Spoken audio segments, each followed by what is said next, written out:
election that we make up. Saful. Salon, now we on. Make we not well and forsake politics. Boy, you go vote saful, go na saful. Boy, you win the saful, boy, you lost the saful. Long that we love us, Sierra we for love them to the bone. Cause no place like home. Make we not allow politics for divide we. Make we not allow politics for destroy we.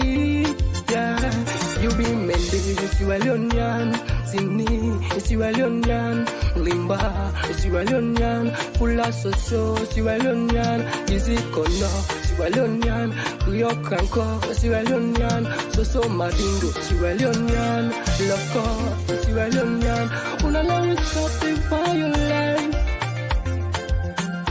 Unala will stop the violence. Unala will maintain the peace. Unala will maintain the peace. But we begin them tomorrow. Yeah, salon for me, salon for you. Salon for we all, salon for me, salon for you. Salon for we all, one salon, one people, one nation, one salon. Now we stop the violence, violence. Now we stop the violence. For the future, Sarah, you salon, salon. Now we on. Make we not well and forsake politics. When you go for saful, go na saful. Oh, you win the saful. Oh, you lost the saful. This message come out from the Junior Small Media Entertainment Company. We say no to violence. We say yes to peace. Because divided we fall, united we stand. Where you to go vote? Vote saful. Go na saful. Hello, followers, and welcome to SL News Blog. The long-awaited day, they don't finally reach. But one thing we get forget in mind, that day they get for come, tomorrow it pass. Waiting very paramount to all for practice and anticipate now peace. Well, politician not incite you for go do something we not correct. Tomorrow morning, grab saful. You want to us or you know us? Waka saful, go to the police center, you vote saful. You command the saful, you consider saful, now you host the listen radio stations and television saful. And fortunately for we, the results they say now 48 hours ago come out. So the one that we win, then for jubilate saful, you will lose, you for be a saful. Yeah. This come live. I really want to people and call across the country and tell me how the area don't ready for this coming election.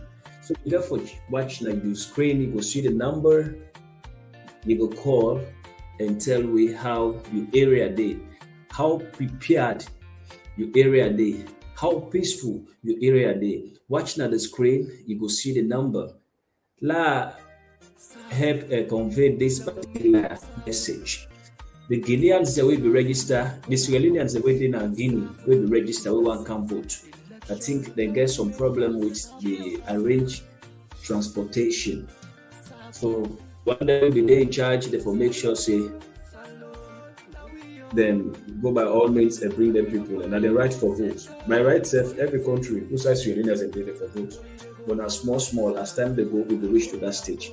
So the line is now open and you can call and tell us how your place is, how peaceful your location is and how ready your neighborhood is for tomorrow's election.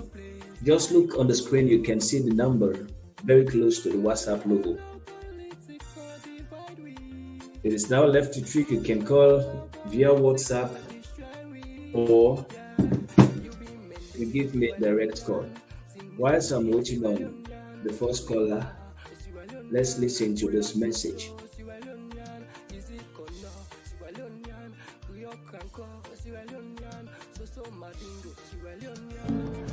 It is time for us to reflect on all the things we have achieved together. We have made history together. We promised and we delivered. We provided free quality education across primary and secondary schools. We increased our teachers' salary by 45%. We became the World Health Organization's biggest success story by reducing maternal mortality by 60%. A vote for SLPP is a win for our children, our mothers, and our nation. Vote SLPP.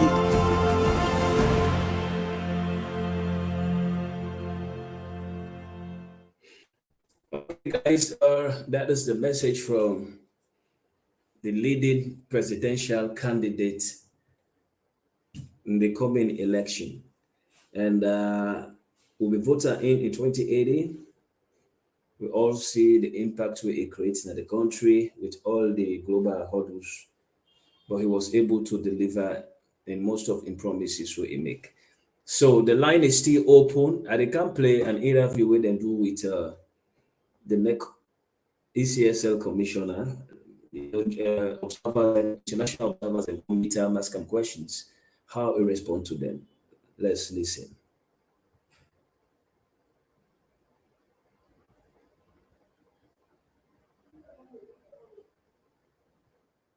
Pulling staff, the presiding officer, to take photo of the result reconciliation form, which will be signed by him or her in the presence of political parties, and they even have provision for them to also sign.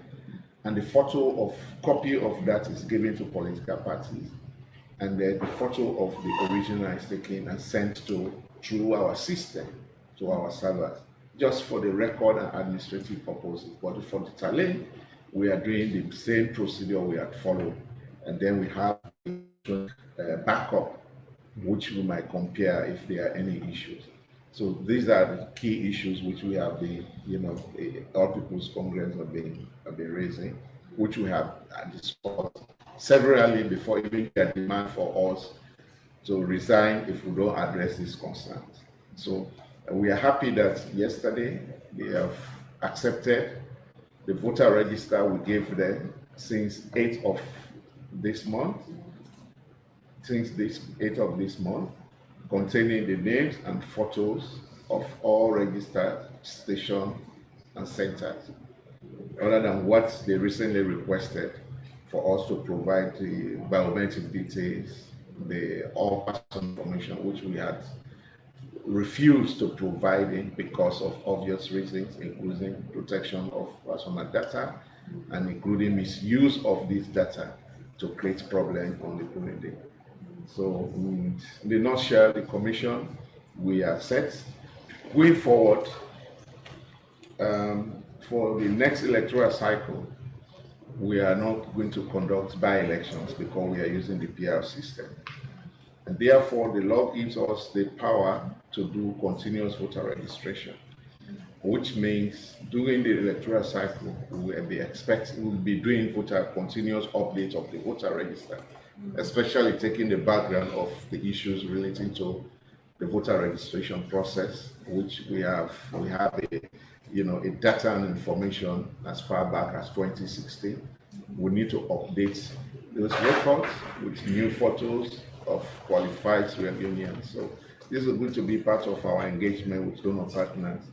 I was just discussing with my sister here in Liberia that we can jointly even pool our resources to be doing continual voter registration updates instead of waiting for every 4 or 5 years for us to do voter registration. So we can come together, pool our human resources, put logistics together.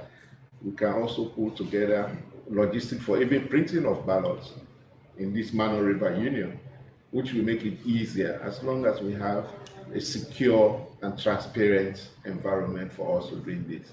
Because some countries, we have seen some countries like Rwanda, they have a printer that prints their ID cards, ballot papers. For this election, previously our register used to be printed outside, but for this election, we printed our register in our offices. So if we have done that, it's a very good starting point to start looking forward. And then we hope tomorrow will be peaceful, and when we announce the results, it will be accepted, and everybody will jubilate saful, as we say, saful elections. Yeah. If there are further questions, we can ask them and then clarify. Thank you.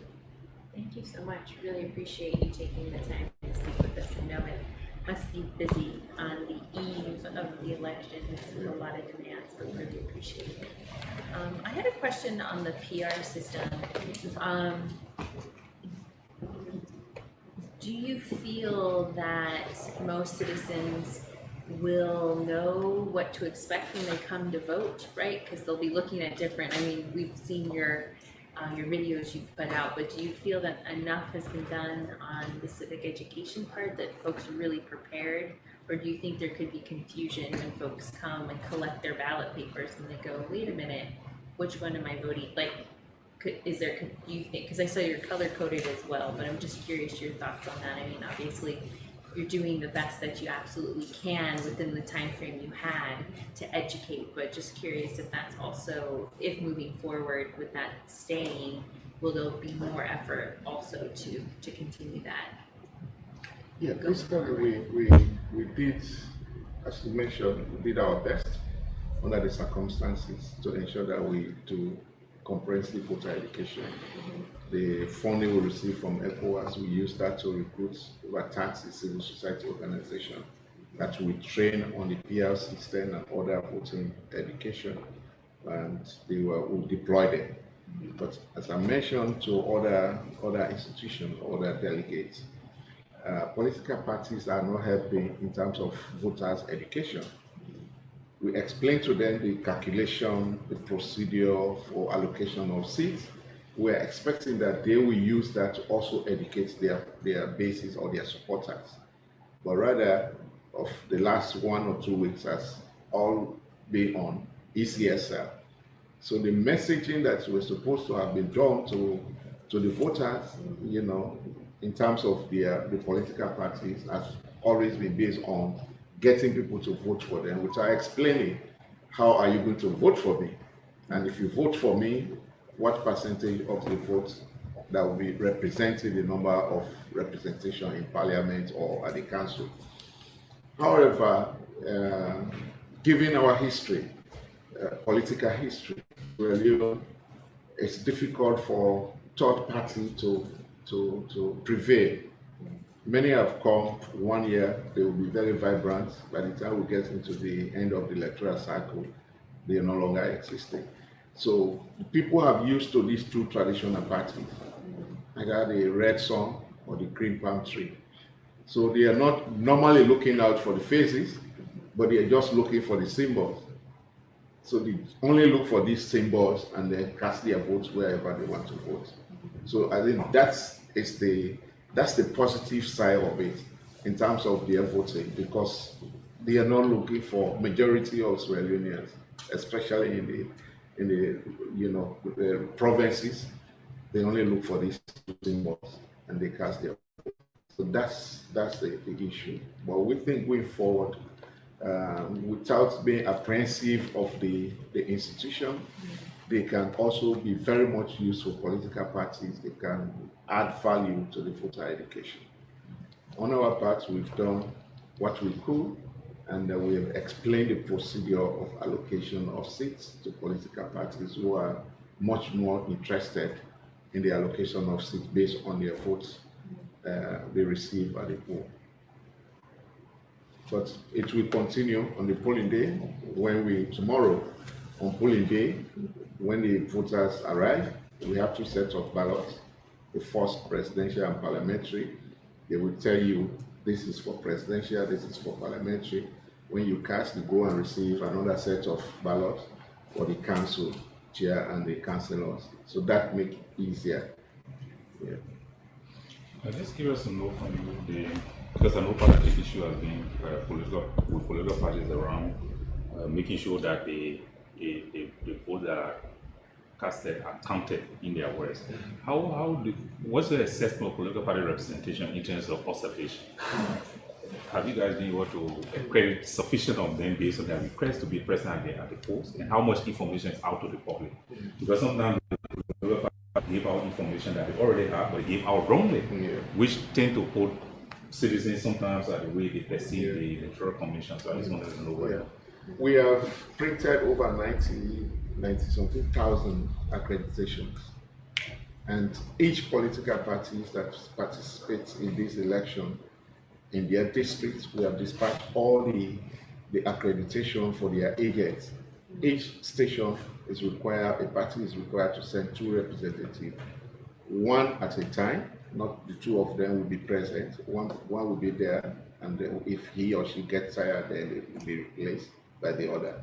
So each political party has been accredited 2 accreditation per station. In addition, I've just approved for their executive to be given at least 10 per district, so that they will move around if they have to supply food or whatever to their accredited agent to also be given to services to them. So we have accredited. Rightly mentioned, politicians are now used to that. One of them just called me a few minutes ago, claiming that they have not received the accreditation. I called my district returning officer. He showed me the receipt. Somebody has gone there to pick it up. So I got back to him. This is the person who have just received it, and he started laughing. So this is how these guys behave. They always want to show that they are. So we have gotten used to that. So they are well represented. The major parties, the other parties, all of them are collecting their accreditation as we speak.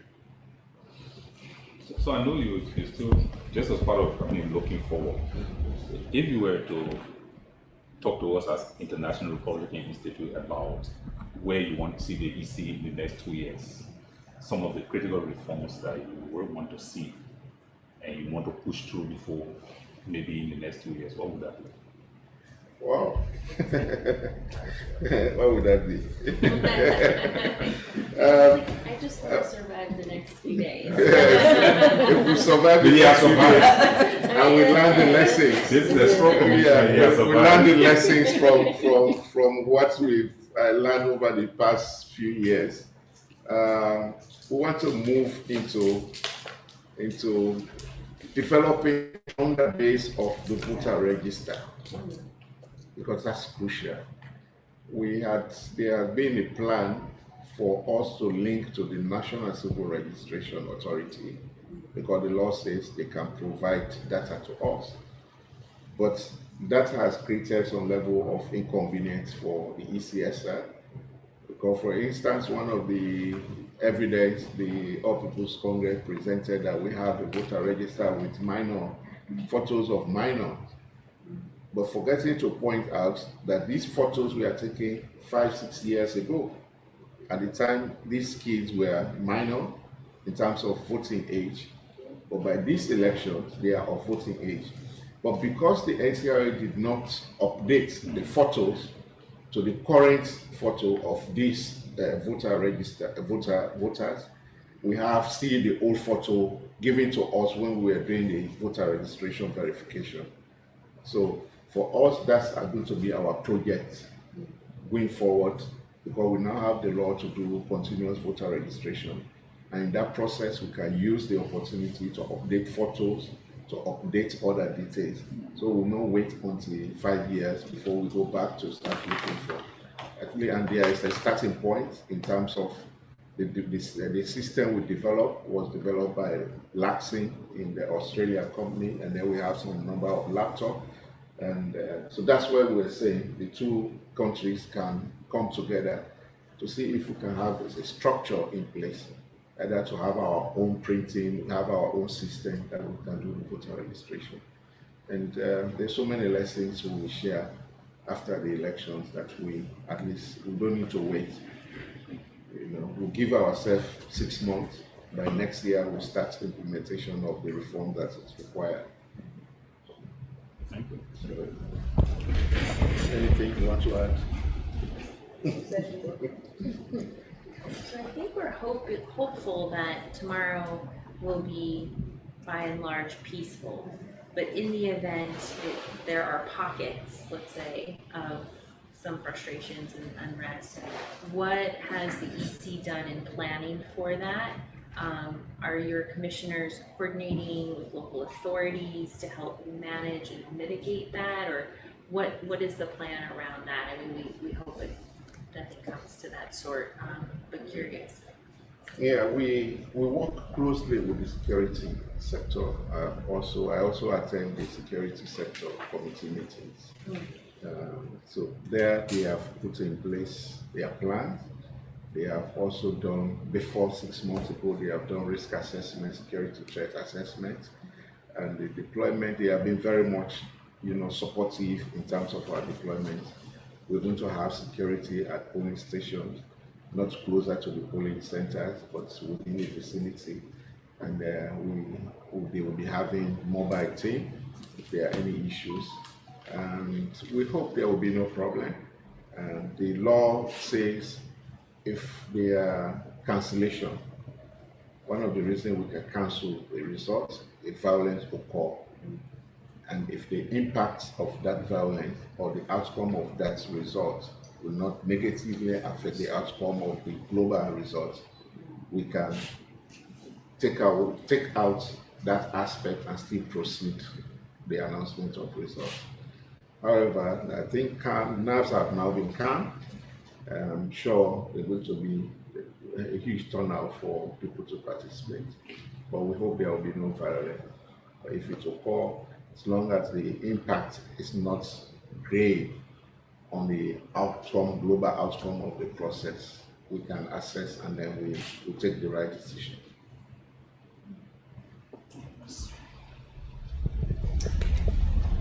Yeah, just a couple of questions. And then the first one, also thank you for letting us borrow your colleague in Nigeria for the NGII or IOM. And I think one of the benefits of experiences like that is the lessons learned and the sharing of experiences between, particularly in West Africa.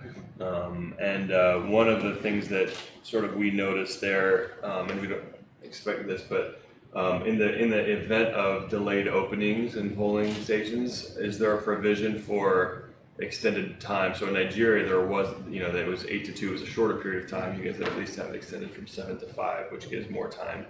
But is there provision for any situation where there's a disruption in the start, the opening of the polling units, to be able to allow people the time to be able to cast their vote? And then the second question was on transportation. You mentioned that the physical ballots themselves will be transported physically.